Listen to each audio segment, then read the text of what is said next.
Here is the King George III, who had gone insane, so his eldest son Prince George is regent for him. Prince George has a daughter. Oh no, she's just died. So Prince George's brothers ditch their mistresses, get wives, and race to see who's having a kid first. And it turns out one of the younger brothers, Prince Edward, and his wife Princess Victoria, won the race on the 24th of May 1819, where baby Victoria was born. Her father died less than a year later, then her grandfather died a few days later.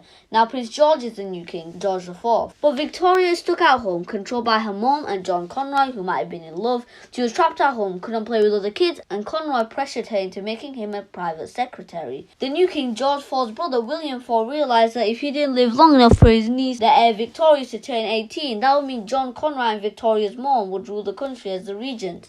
Around this time, the heir apparent met Albert, her German cousin, and it turns out William IV lived just past 18, so when he died on the 20th of June 1837, Victoria was now the new queen of the United Kingdom. Immediately she banished Conrad, and the Prime Ministers Melbourne and Peel put her under their wing to teach her to rule. But Victoria began to take sides in politics, a big no-no which caused Peel to resign in protest. Victoria married Albert in 1840. Albert mediated the relationship with Victoria and her mom, which slowly got better. In 1840, pregnant with a child, Victoria and Albert were married. That child turned out to be a daughter, Victoria. 8 more children came over the next few years: Edward, Alice, Alfred, Helena, Louise, Arthur, Leopold, and Beatrice. These 9 kids went out lots of kids, meaning Victoria, by her death, had a very large family. Albert brought the Christmas tree over to Britain, designed Osborne House and Balmoral Castle, oversaw the kids' education, 2 more assassination attempts, a famine in Ireland, and a night exhibition comes and goes. Over in India, where the Brits have been invading for over a century,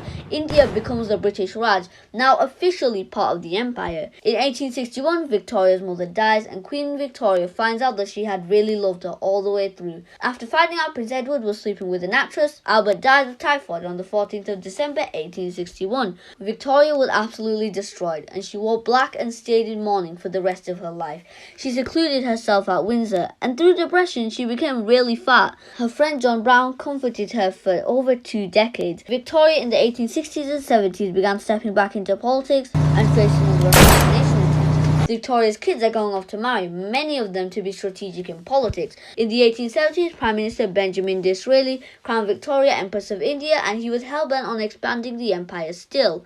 In 1883, Victoria fell down some stairs, never recovering. Alice and Leopold both died around this time. In 1887, the empire celebrated the jubilee of Victoria's 50th year as queen. Over in Germany, one of Victoria's grandsons, Wilhelm II, had just become the Kaiser. In 1897, Victoria surpassed her grandpa, George III, as the longest ruling monarch ever. On Christmas 1900, Victoria went to go chill out at Osborne House for Christmas.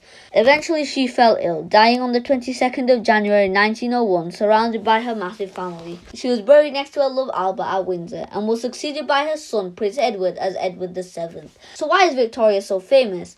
Was it the fact that the empire expanded so much, or was it of her impressively long reign which crossed 22 days into the 20th century, or was it all the new social and cultural changes during her rule?